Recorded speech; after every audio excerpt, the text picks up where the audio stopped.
this is how it looks with just the front end bit yet. Got to get the bucket made up.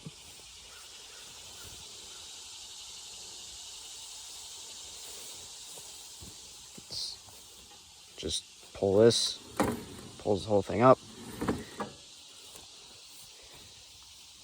And then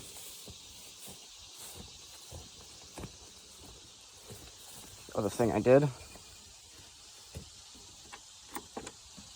so if the battery dies, it's not the end of the world. You still have that lower mower deck piece. So take this out, and it should fire up.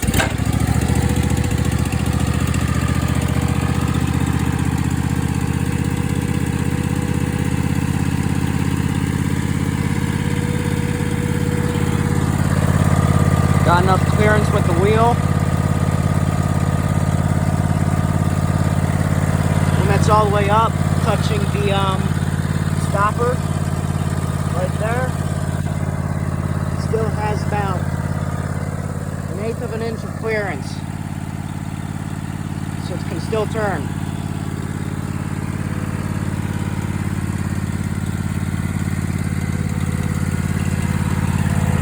Same thing on this side.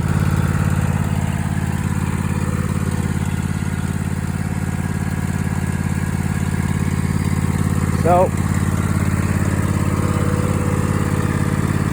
get the bucket on there, and unbolt the